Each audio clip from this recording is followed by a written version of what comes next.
નમસ્કાર ગુજરાત। આજના તાજા સમાચારની અંદર નમો લક્ષ્મી યોજનામાં 50,000 રૂપિયા, હવે પાકું મકાન મળશે। ખેડૂતોને 3,000 રૂપિયાનો હપ્તો મળ્યો। આયુષ્માન ભારત યોજનામાં વધારો। સ્માર્ટ મીટર ફરજિયાત લાગશે તો 10 લાખ રૂપિયાનું સુરક્ષા કવચ મળશે।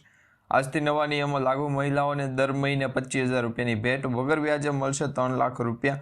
પ્રેમ લગ્ન કરનારની ખેર નહીં। આજથી રેશન કાર્ડમાં મોટા ફેરફાર। રેશન કાર્ડ ખોવાઈ ગયું છે તો અનાજ બંધ, ઝીરો બેલેન્સ હશે તો પણ 10,000 રૂપિયા। પેટ્રોલમાં 12 રૂપિયાનો વધારો। ઘરઘંટી ખરીદવા 20,000ની ભેટ। ગુજરાત ઉપર વાવાઝોડાનો ખતરો, હવે 300 યુનિટ મફત વીજળી મળશે। શેરબજાર તેજી સાથે લીલા નિશાનમાં બંધ થયું। ખેડૂતોને મળશે દર મહિને 3,000 રૂપિયા। ખેડૂતોની 2 લાખ રૂપિયાની લોન માફ। સોના ચાંદીના તાજા ભાવ। તારીખ નોંધી લેજો, વરસાદ આવશે। રાજ્યમાં ગરમીથી આંશિક રાહત। આજના સૌથી મોટા ખેડૂત સમાચાર અને આજના તાજા સોના ચાંદીના ભાવ જાણીશું આજના વિડીયોની અંત। તો મિત્રો, દરેક સમાચાર, દરેક માહિતી જણાવું એ પહેલાં જો તમે અમારી ટોટલ માહિતી યુટ્યુબ ચેનલ પર નવા છો તો ખાસ કરી અમારી યુટ્યુબ ચેનલને અત્યારે જ સબસ્ક્રાઈબ કરી લેજો, જેથી કરી મિત્રો દેશ, દુનિયા અને ગુજરાતના તાજા, મોટા અને મહત્ત્વના સમાચાર તમને સૌપ્રથમ અમારી ટોટલ માહિતી યુટ્યુબ ચેનલના માધ્યમથી દિવસભર અને સમયસર મળતા રહે। તો મિત્રો, આજના તાજા સમાચારની શરૂઆત કરીએ તો નમો લક્ષ્મી યોજનામાં 50,000 રૂપિયાની સહાય મળે છે। ગુજરાત સરકાર દ્વારા શરૂ કરવામાં આવેલી આ યોજનામાં દીકરીઓને ધોરણ 9થી ધોરણ 12 સુધી અભ્યાસ કરે ત્યાં સુધીમાં કુલ મળી અને 50,000 રૂપિયાની આર્થિક સહાય આપવાની જાહેરાત કેન્દ્ર સરકાર અને રાજ્ય સરકાર બંનેએ કરી છે। જેમાં મિત્રો શિષ્યવૃત્તિ સીધી સ્પષ્ટ રીતે અને સમયસર મદદ થાય। કોઈ ખોટી વાત નહીં, કોઈ મોટા વચનો નહીં, બસ એક સાચો પ્રયાસ દીકરીઓના ભવિષ્ય માટે। જેમાં દીકરીઓના બેંક ખાતાની અંદર પૈસા ટ્રાન્સફર થાય ત્યાં સુધીમાં તમે એ સરકારી યોજનાઓના લાભ લઈ શકો। સરકારે કહેલું કે પીએમ કિસાન સન્માન નિધિ યોજના અંતર્ગત જે રીતના લાભ આપવામાં આવે છે દીકરીઓને, એ જ રીતના બેંક ખાતાની અંદર પૈસા મોકલી આપવામાં આવશે। ગુજરાત સરકાર દ્વારા ધોરણ 9થી લઈ અને ધોરણ 12માં અભ્યાસ કરતી દીકરીઓને અભ્યાસ, ભણતર અને આગળ વધવા માટે 50,000 રૂપિયાની સહાય છે એ 4 વર્ષ દરમિયાન આપવામાં આવશે। જેમાં પહેલા 2 વર્ષ માટે એટલે કે ધોરણ 9 અને ધોરણ 10 માટે એ 10,000 રૂપિયા આપવામાં આવશે અને ત્યાર પછીના અન્ય 2 વર્ષ માટે દર વર્ષે 15,000 રૂપિયા એ સહાય સ્વરૂપે આપવામાં આવશે। તો તમે પણ રજીસ્ટ્રેશન કરાવી લેજો। તમારી નજીક પણ જો કોઈ ગરીબ દીકરીઓ હોય તો એમના ભવિષ્ય માટે સરકાર દ્વારા જે સહાયતા આપવામાં આવે છે એ સહાયતાનો લાભ મળી જાય એ માટે તમે નીચે કમેન્ટ બોક્સમાં ખાસ કરીને તમારું નામ જણાવી દેજો અને જો તમે આ યોજનામાં લાભ લેવા માંગો છો તો એ પણ નીચે જણાવી દેજો। કમેન્ટ બોક્સમાં ખાસ કરીને તમે જણાવી શકો છો। ત્યાર પછી સમાચારની અંદર આગળ જોઈએ તો હવે પાકું ઘરનું મકાન છે એ મળશે। મિત્રો, ઘણા વર્ષોથી જો તમે ઘરનું મકાન લેવાનું વિચારી રહ્યા છો તો સરકાર તમારી યોજનાને એ સાકાર કરશે, કારણ કે નીતિ આયોગ પ્લાન હેઠળ દેશમાં સામાન્ય અને મધ્યમ વર્ગના જે પરિવારો છે એમને ઘર ખરીદવું હવે વધુ સરળ બનશે, કારણ કે નીતિ આયોગ આવાસ અને શહેરી બાબતના મંત્રાલયના સહયોગથી તૈયાર કરવામાં આવેલા રિપોર્ટે comprehensive framework from promoting affordable હાઉસિંગમાં અનેક નાણાકીય રાહતો માટે પ્રોત્સાહનોની ભલામણ કરી છે। આ પ્રોત્સાહનોની માટે મુખ્ય હેતુ જમીનની વધતી કિંમતો અને હોમ લોનની મુશ્કેલીઓ દૂર કરી અને ખાસ કરીને ગરીબ લોકો, સામાન્ય નાગરિકોને રાહત મળે તે માટે ગ્રામ પંચાયત તળ હેઠળની જેટલી પણ વધારાની જે જમીન છે એના ઉપયોગમાં આ પ્રકારનું કામકાજ કરવામાં આવે, પ્લોટિંગ પાડવામાં આવે અને ગરીબ પરિવારો સુધી દરેક પ્લોટિંગનું વિતરણ પણ યોગ્ય વ્યવસ્થાના ભાગરૂપે કરવામાં આવે। તો આવી દરેક ગામ વ્યક્તિ અને દરેક લોકોની, ખાસ કરીને આજુબાજુના પણ લગભગ જે 18 વર્ષના લોકો છે એમની પણ આ યોજના છે એ માટેની એક સૌથી મોટી એ હિંમત હતી। ત્યાર પછી સમાચારની અંદર આગળ જોઈએ તો ખેડૂતોને 3,000 રૂપિયાનો હપ્તો છે એ બેંક ખાતાની અંદર જમા થશે। જો તમે પણ ખેડૂત છો તો તમે પણ આ યોજનાનો લાભ લઈ શકો છો। યોજનાનો લાભ લેવા માટે તમારે શું કરવાનું છે, ખાસ કરીને તમે વિડીયોને છેલ્લે સુધી જોઈ લેજો, કારણ કે ઘણી વખત ઘણા બધા ખેડૂત મિત્રો છે એ વિડીયોને પૂરો જોતા નથી અને કમેન્ટ બોક્સમાં જણાવે છે કે આ યોજનાનો લાભ કેવી રીતના લેવો, કારણ કે દરેક યોજનાના લાભ તમે એ વિડીયોના મારફતે એ મેળવી શકો છો। દરેક યોજનાની માહિતી સાચી, દરેક જે માહિતી હશે એ તમને વિડીયોમાં જણાવવામાં આવશે। ખાસ કરીને મિત્રો, ખેડૂતોને 3,000 રૂપિયાનો હપ્તો આપવામાં આવ્યો છે તો ઘણા બધા ખેડૂત મિત્રો આ હપ્તો લેવા પણ માંગે છે, કારણ કે મોદી સાહેબનો જે 2,000 રૂપિયાનો હપ્તો છે એ લગભગ 19 તારીખના રોજ 13 તારીખના રોજ એ સાંજે 5 વાગ્યા સુધીમાં દરેક ખેડૂતોના બેંક ખાતાની અંદર મોકલી દેવામાં આવ્યો. તો હવે ઘણા બધા ખેડૂત મિત્રો કહી રહ્યા છે કે 3,000 રૂપિયાનો હપ્તો પણ લેવો છે. તો આ યોજનામાં લાભ કઈ રીતના લેવો પહેલાં એ તમને જણાવી દઈએ. આ યોજનાનું નામ મિત્રો પીએમ માનધન યોજના છે. પીએમ માનધન યોજના એટલે કે પીએમ કિસાન યોજનાનો જ એક ભાગ છે, જેમાં પણ સરકાર તમને લાભ આપે છે. દર મહિને 3,000 રૂપિયાનો આર્થિક રીતે સહાયતા સરકાર કરે છે, પરંતુ એમાં 60 વર્ષ સુધીમાં તમારે છે એ મિનિમમ 250 રૂપિયાનું રોકાણ કરી અને ભંડોળ ભેગું કરવું પડે. જો તમે આ ભંડોળ ભેગું કરો છો, દર મહિને 250 રૂપિયા છે એ તમે પ્રધાનમંત્રી બીમા કવચ યોજનાની અંદર રોકાણ કરો, ફાળવો છો, તો એ તમારો વીમો તો અલગ જ રહે, પરંતુ એ સિવાયનું અત્યારે જે તમે ઇન્વેસ્ટમેન્ટ કરો છો, ઇન્વેસ્ટમેન્ટનું વળતર પણ મળે. ઓલું તમે જ્યારે પણ કોઈ પણ વ્યક્તિને આપવામાં આવો છો તો સરકારી યોજનાના લાભ અને નિયમ પ્રમાણે તમે એને છે એ વ્યાજ દરમાંથી મુક્તિ આપો છો. પરંતુ ખરેખર હકીકત વાત એવી છે કે જો તમે એમાં કોઈ પણ થોડાક એવા રકમનો ટ્રાન્સફર કરતા હોય તો સરકારી યોજનાના લાભ વિશે તમને છે અત્યારે આ ગાડી તમારા પોતાની થઈ ગઈ હોય. તો હવે ખેડૂતોને 3,000 રૂપિયા છે એનો હપ્તો મળવાપાત્ર છે કે નહીં, સૌ પ્રથમ પહેલાં એ જણાવ્યું. તો જે ખેડૂતો પહેલેથી જ પ્રધાનમંત્રી કિસાન સન્માન નિધિ યોજનાનો લાભ લઈ રહ્યા છે એવા ખેડૂત મિત્રો પ્રધાનમંત્રી માનધન યોજનામાં લાભ લઈ શકે છે? હા મિત્રો, એ પ્રશ્નનો જવાબ હા આવે છે. જો તમે પણ આ યોજનાનો લાભ લેવા માંગો છો તો રજિસ્ટ્રેશન કરાવી અને લાભ મેળવી શકો છો. ખાસ કરી જે ખેડૂતો પહેલેથી જ પ્રધાનમંત્રી કિસાન સન્માન નિધિ યોજના સાથે જોડાયેલા છે, 18 થી લઈ 40 વયની વયના કિસાનો ખેડૂતો છે એ આવા યોજનાઓના લાભ તાત્કાલિક છે એ મેળવે છે. એટલે કે આવી યોજનાઓમાં રજિસ્ટ્રેશન છે તાત્કાલિક મેળવી લે છે, કારણ કે આજીવન તમે જો 250 રૂપિયાનું રોકાણ કરો છો, આજીવન તમારો વીમો છે ચાલુ રહે છે. દર વર્ષે સરકાર જો તમારા બેંક ખાતાની અંદરથી પૈસા ટ્રાન્સફર કરે તો આપણે એની મુલાકાત પણ લઈશું. તો આ માટે તો ગુજરાતના દરેક લોકો છે એ વ્યવસ્થિત અને આર્થિક રીતે છે સહાયતા આપે. તો આ માટે તમે પણ ખેડૂતો હોય અને 3,000 રૂપિયાની આર્થિક સહાય તમે મેળવો છો તો ગુજરાત સરકારની સરકારી અપડેટવાળી ગુજરાતના દરિયાકાંઠાના લોકેશન સૌ પ્રથમ છે એ માહિતી ગુજરાતના દરિયાકાંઠાના લોકેશનને અસર કરી અને માઇક્રોસ્કોપ દ્વારા આ ટેલેન્ટેડ વ્યક્તિ છે એ ચાલુ કરવું પડે. તો માહિતી ગુજરાતના દરેક લોકોને સરકારી યોજનાઓનો લાભ આપવામાં આવશે, પરંતુ મહત્ત્વની યોજના એ છે જો ગુજરાત રાજ્યની અંદર એમને ખ્યાલ પડી જશે કે આવડા લોકો આગળથી પણ ખરીદી કરે છે તો ઘડીકમાં વારો નહીં આવે. તો આ પ્રકારે ખેડૂતોના બેંક ખાતાની અંદર 3,000 સરકારે તો મોકલી દીધા છે, પરંતુ તમારા ખાતાની અંદર ટ્રાન્સફર થવાની વાર છે. જેમનું પણ ખેડૂત એકાઉન્ટ છે એમને વ્યવસ્થિત છે એ દર મહિને રિચાર્જ કરાવતું રહેવાનું. ગુજરાતની અંદર લોકો છે એનું નામ પણ આપણે જોતું રહેવું પડે. તો આ બાબતે તમે કહેતા છો ગુજરાત રાજ્યની અંદર 24 હપ્તા સાથેનું જે 1 લાખ રૂપિયાનું પેમેન્ટ બતાવે છે, પરંતુ અત્યારે તમે પ્રોસેસ કરો, જો આગળ વધે તો ગુજરાતના ભાગ છે, નહીં તો તમારે આ એક જે ટ્રાન્ઝેક્શન છે એ ટ્રાન્ઝેક્શન અપડેટ મારવું પડે. ટ્રાન્ઝેક્શન અપડેટની અંદર એવું હોય છે કે જે સરકારના ચોપડે નામ બોલ્યું હોય એ હજી ચડ્યું ના હોય. અત્યારે આ જે નામ તમને દર્શાવવામાં આવે, લાઇટ બિલ ફાડીને જે વ્યા જાય છે લોકો, એમના પગાર કાઢતા હોય છે. તો સરકારી યોજનાના લાભ લેવા માટે પણ તમે આવી યોજનાઓ વિશે જાણકારી મેળવી અને આગળ જઈ આવી. હવે ખેડૂતોને સરકારી યોજનાના લાભ મળે છે, પરંતુ જે સરકારી યોજનાના લાભની સાથે સાથે અન્ય ઘણા બધા પણ સરકારી લાભો મેળવે છે, જેમાં ખેડૂતો પહેલેથી જ પ્રધાનમંત્રી કિસાન સન્માન નિધિ યોજના અને માનધન યોજના વિશે જાણે છે.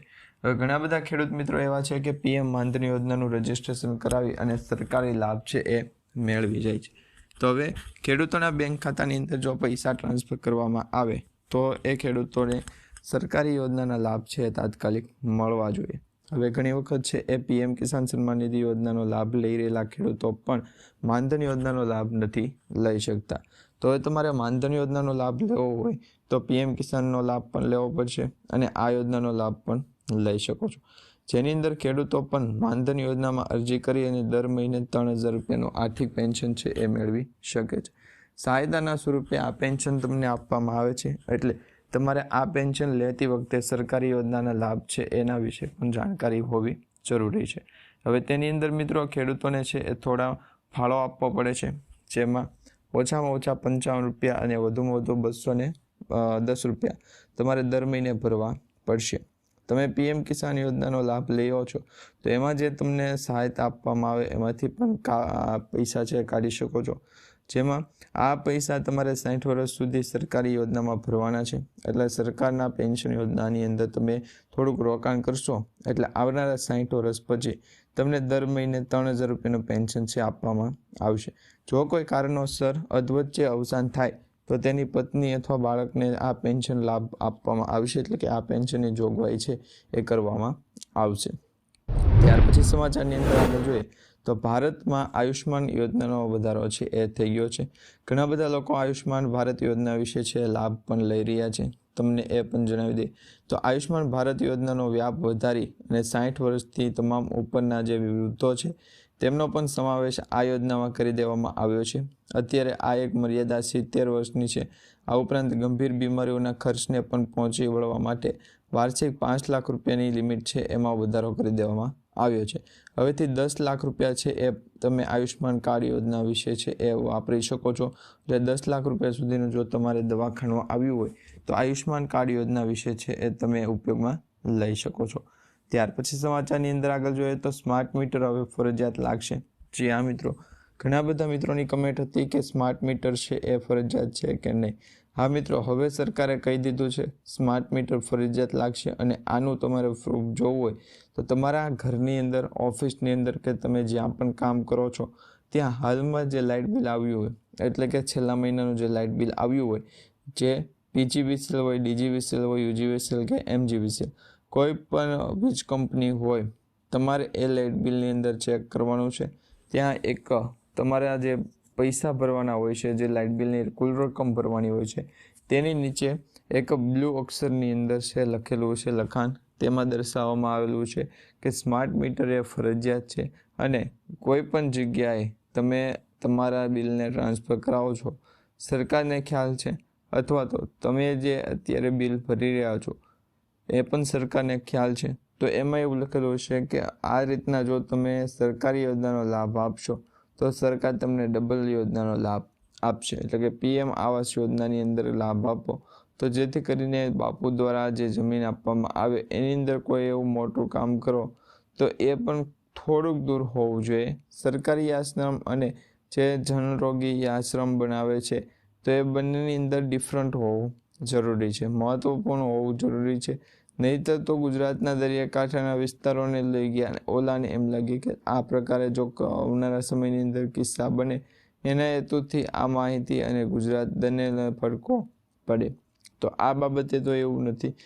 ત્યારે બેંકના ખાતામાં પૈસા મોકલો તે વખતે સરકાર તરફથી છે એ ખેડૂતોને એક મેસેજ પણ આપવામાં આવશે. આ નવી યોજના છે મિત્રો, પીએમ કિસાન યોજના જ છે, પરંતુ તેની અંદર હવે ફેરફાર થઈ ગયો છે. તો જે પણ ખેડૂતોને લાભ જોઈતો હોય તો અમારી આ યુટ્યુબ ચેનલને સબસ્ક્રાઈબ કરી લેજો અને નીચે કમેન્ટ સેક્શનમાં તમારું નામ અને તમારો જિલ્લો જણાવી દેજો, જેથી કરી આવનારો જે હપ્તો છે એના વિશેના જે પણ સમાચાર આવે સૌપ્રથમ તમને અમારા માધ્યમથી મળી જાય. હવે મિત્રો વાત એ કરીએ તો વહીવટી સ્તરે તમામ તૈયારીઓ પૂર્ણ કરી લેવામાં આવી છે. ઉલ્લેખનીય છે કે આ યોજનાનો 21મો હપ્તો ગત 19 નવેમ્બરના રોજ આપવામાં આવ્યો હતો, એટલે કે આજથી લગભગ 3 મહિના પહેલાં આપવામાં આવ્યો હતો. હવે આ હપ્તો જે 22મો હપ્તો છે એ ખેડૂતોને 4 માર્ચ 2026 સુધીમાં આપવામાં આવશે. એના માટેના સૌથી મોટા સમાચાર સામે આવી ગયા છે. હજી પણ ઘણા બધા ખેડૂતોના મનમાં એવું છે કે આ જે હપ્તો આપવામાં આવે છે એ હપ્તો મોડો શા માટે આપવામાં આવે છે. તો મિત્રો તમને જણાવી દઈએ તો કેન્દ્ર સરકાર તરફથી હપ્તો જે આપવામાં આવે છે મોડો આપવામાં નથી આવતો. દરેક ખેડૂતોને સમયસર જ હપ્તો આપવામાં આવે છે, પરંતુ ઘણા બધા સમાચારની અંદર આગળ જોઈએ તો મિત્રો ગુજરાત છે એ દરેક વસ્તુ છે, એટલે કે હવામાનની અંદર ફેરફાર થશે કે નહીં એ પણ પછી જોશું, પરંતુ અત્યારે જે છે એ 10 લાખ રૂપિયાનું સુરક્ષા કવચ વીમા છે એ આપવામાં આવે છે. ભારતીય પોસ્ટ વિભાગની જનતા માટે GAG 550 નામની જે અકસ્માત વીમા યોજના છે, જેમાં વાર્ષિક 550 રૂપિયા અને પ્રીમિયમ જે છે એ ભરી અને તમે 10 લાખ રૂપિયાનું સુરક્ષા કવચ છે એ મેળવી શકો છો. અને આધાર કાર્ડની સાથે પણ તમે આ યોજનાને લિંક કરી શકો છો, એટલે કે આધાર કાર્ડમાં પણ તમને એ મેસેજ છે આવી જાય અને સમયસર સમાચાર પણ મળી જાય. અકસ્માતમાં મૃત્યુ પામનાર કાયમી અપંગતાના કિસ્સામાં સરકાર ઉપરાંત આ યોજના વિશે ઉપરાંત 2 લાખ રૂપિયા છે એ બાળકોને આપવામાં આવશે, એવી પણ જોગવાઈ કરવામાં આવી છે. ત્યાર પછી સમાચારની અંદર આગળ જોઈએ તો આજથી નવા નિયમો લાગુ થવા જઈ રહ્યા છે. જી હા મિત્રો, 12 મહિનાથી બંધ પડેલા યુપીઆઈના ટ્રાન્ઝેક્શન આજથી ડિલીટ થઈ ગયા છે. જાણો એનપીસીઆઈ દ્વારા નવા નિયમો. ભારતની અંદર ડિજિટલ ક્રાંતિનો ચહેરો બની ચૂકેલા યુપીઆઈ પેમેન્ટ આજથી નવા એક અંતરાળમાં જોવા મળશે. National payment corporation bank of India એટલે કે એનપીસીઆઈ દ્વારા જાહેર કરવામાં આવેલ નવા દુનિયાના છે એ નિયમો, જેની અંદર 14 તારીખથી જે નિયમોની અંદર ફેરફાર થયો સમગ્ર દેશની અંદર લાગુ થયા. જેમાં અત્યારે મિત્રો ગૂગલ પે હોય, ફોનપે હોય, પેટીએમ વાપરતા હો તો તમારા રોજિંદા બેન્કિંગ પેમેન્ટની આદતો છે એના ઉપર સીધી અસર છે એ થવાની છે. ત્યાર પછી સમાચારની અંદર આગળ જોઈએ તો મહિલાઓને દર મહિને 25,000 રૂપિયા છે એ મળશે. સોશિયલ મીડિયા ઉપર એક મેસેજ ફરતો થયો છે, જેમાં કેન્દ્ર સરકાર મહિલાઓને વર્ક ફ્રોમ હોમ માટે યોજનાની અંદર છે એ લાભ આપી રહી છે. જેમાં ઘરે બેઠા દરેક મહિલાઓને 25,000 રૂપિયાની આર્થિક સહાય મળે. તો પીઆઈબી ફેક્ટ ચેક દ્વારા આ દાવો નકારી કાઢવામાં આવ્યો છે. સરકારે સ્પષ્ટ કરી દીધું છે કે આવી કોઈ જ છે એ મહિલાઓ માટેની જે છે એ યોજના બનાવવામાં નથી આવી. સ્પષ્ટ રીતે આવી કોઈ પણ યોજના છે એ બનાવવામાં આવશે તો જ્યારે સરકાર દ્વારા બહાર પાડવામાં આવે ત્યારે તમારે સાચું માનવાનું. તો આ રીતના ફેક્ટ ચેકની અંદર છે તપાસ કરી લેવામાં આવ્યું છે. ત્યાર પછી સમાચારની અંદર આગળ જોઈએ તો વગર વ્યાજે 3 લાખ રૂપિયાની લોન મળશે. તો હવે વગર વ્યાજે 3 લાખ રૂપિયાની લોન કોણ આપે છે? તો મિત્રો ભારત સરકાર દ્વારા છે એ આ લોન આપવામાં આવે છે, જેનું નામ છે પ્રધાનમંત્રી વિશ્વકર્મા કૌશલ્ય સન્માન નિધિ યોજના. અને જેનો મુખ્ય ઉદ્દેશ છે નાણાકીય સહાય આપવાનો, જે ખેડૂતો, કારીગરો છે અન્ય રીતે મદદ કરવાનો. સામાન્ય રીતે છે એ પીએમ કિસાન સન્માન નિધિ યોજના અંતર્ગત જેમ લાભ આપવામાં આવે છે એમ જ આ યોજનાનો લાભ પથ્થરકામ, કોતરનાર, શિલ્પકલાકાર, ધોબી, દરજી, લુહાર, તાળા અને હથોડી બનાવનાર, કડિયા, મોચી, વાળંદ, શસ્ત્ર બનાવનાર અને સાવરણી કે ટપાલી બનાવનાર જે હોડી અથવા તો માછીમાર ભાઈ છે એમના વાતે આપવામાં આવેલો છે. એમની પાસેથી લેવાનો છે. તો હા, ગુજરાત રાજ્યની અંદર આવનારા સમયની અંદર ફરી એક વખત છે આપણે એની બેઠક કરી અને સમયસર મેળવી લઈશું. ત્યાર પછી સમાચારની અંદર આગળ જોઈએ તો મિત્રો પ્રેમ લગ્ન કરનારની ખેર નહીં, હવે પ્રેમ લગ્ન કરવા જશો તો તમારે આ નિયમોના પાલન કરવા પડશે. જેમાં ગુજરાત વિધાનસભામાં નિયમ છે એ હેઠળ 44 હેઠળ કર્સ હરસંઘવીએ મેરેજ રજિસ્ટ્રેશન માટે 2006ના કાયદાઓ છે એની અંદર સુધારો કર્યો છે. જેમાં બોગસ નોંધણી અટકાવવા, વર વધુની કન્યા હાજરી સમયે 1,10,000 રૂપિયા હોવી જોઈએ. તો ગુજરાતના દરિયાકાંઠાના લોકોને પણ અપડેટ સામે આવ્યું છે. મહત્વપૂર્ણ અને ગુજરાતના દરિયાકાંઠાના લોકોને સમયસર પહોંચી જઈને તો આ પ્રમાણે ગુજરાતના દરિયાકાંઠાના લોકેશન સ્વરૂપે આગળ જણાવી માહિતી કંઈ નથી. માહિતી આજે જ ગઈકાલે અમે ગયા હતા તો કોઈ પણ પ્રકારનો મોન્સૂન દર્શાવવામાં ન આવે. સ્વાગ કોને કહેવાય? તમારી ગાડી છે એ પોટર સ્વાગમાં જતી હોય, કિડ્સ તમારી આજુબાજુ ફરતા હોય અને સરકારી યોજનાના લાભ મળતા હોય તો એમને આપણે પણ કહેશું. ત્યાં સુધી તો અત્યારે જે છે એ સરકારે પ્રેમ લગ્ન કરનારની જે ખેર નહીં, કારણ કે કોર્ટની અંદર કોર્ટ મેરેજ થાય તેવા માટેના સમાચાર આપ્યા છે. હવે ગુજરાત વિધાનસભા હેઠળ આ નિયમ છે એ બહાર પાડવામાં આવ્યો છે તો તમે ખાસ કરીને ધ્યાન રાખજો. ત્યાર પછી સમાચારની અંદર આગળ જોઈએ તો મિત્રો આજથી રેશન કાર્ડમાં મોટો ફેરફાર થયો છે. હવે ગુજરાત ફેક રેશન કાર્ડ અંતર્ગત ગુજરાત ડુપ્લિકેટ રેશન કાર્ડ છે એ ડુપ્લિકેટ રીતે બનાવી અને રેશન કાર્ડનો અનાજનો જથ્થો છે એ મેળવી રહ્યા છે. એવા લોકોની સામે સરકારે કડક કાર્યવાહી છે કરવાનું ધારણ કર્યું છે, નક્કી કર્યું છે. હવે મિત્રો ગુજરાતમાં નકલી રેશન કાર્ડ અંગે ચોંકાવનારો આંકડો સામે આવ્યો છે. છેલ્લા 6 વર્ષમાં ગુજરાત રાજ્યમાં 6,34,000થી પણ વધારે ડુપ્લિકેટ રેશન કાર્ડ છે એ બનાવી કાઢી આપવાનો જે છે એ કાયદાનો પાલન કરનાર અને ગુનો વિરુદ્ધ છે એ જોડાણ થયું છે. રેશન કાર્ડ રદ કરવામાં આવ્યા ની પાછળનું મુખ્ય કારણ છે નકલી રેશન કાર્ડ. આ ઉપરાંત ખોટા લાભાર્થી, કેવાયસીમાં વિસંગતતા અને લાભાર્થીનું અવસાન અને સ્થળાંતર જેવા કાર્ડનો પણ સમાવેશ થયા છે. તો આવી રીતના ખોટી રીતે જો તમે રેશન કાર્ડનો લાભ લઈ રહ્યા છો તો હવે તમારું રેશન કાર્ડ છે એ પણ બંધ કરી દેવામાં આવશે, બ્લોક કરી દેવામાં આવશે. તો તાત્કાલિક તમે છે સરકારને જાણ કરી દેજો કે તમારી પાસે જે રેશન કાર્ડ છે એ ઓરિજિનલ છે અને તમે પણ NFS એટલે કે નેશનલ ફૂડ સિક્યોરિટી એક્ટનો જે સિક્કો લગાવવામાં આવે છે એનું જ રેશન કાર્ડ વાપરો છો. ત્યાર પછી સમાચારની અંદર આગળ જોઈએ તો રેશન કાર્ડ જો ખોવાઈ ગયું હોય તો હવે તમારે શું કરવું? કારણ કે ઘણા બધા લોકોના રેશન કાર્ડ છે એ ખોવાઈ જાય છે. તો હવે એવા રેશન કાર્ડ છે એ પરત મળે છે કે કેમ? તો મિત્રો, જો તમારું રેશન કાર્ડ ખોવાઈ ગયું હોય તો તમારે છે એને પોલીસમાં જાણ કરવી પડશે. સરકારી કચેરીએ તમારે એની જાણ કરવી પડશે કે તમારું રેશન કાર્ડ છે ચોરાઈ ગયું છે, ખોવાઈ ગયું છે કે ફાટી ગયું છે. જો તમે સરકારી કચેરીએ જાણ કરી દેશો તો તમને છે એ તાત્કાલિક પ્રતિસાદ મળશે અને તમારું જે રેશન કાર્ડ છે એ પણ તાત્કાલિક કાઢી આપવામાં આવશે. તો વહેલી તકે તમે સરકારી યોજનાના લાભ છે એ લેવા માટે સરકારનો કોન્ટેક્ટ કરજો, જેથી કરી આવનારા સમયની અંદર તમારે ભવિષ્યમાં કોઈ પણ પ્રકારની તકલીફ ના પડે.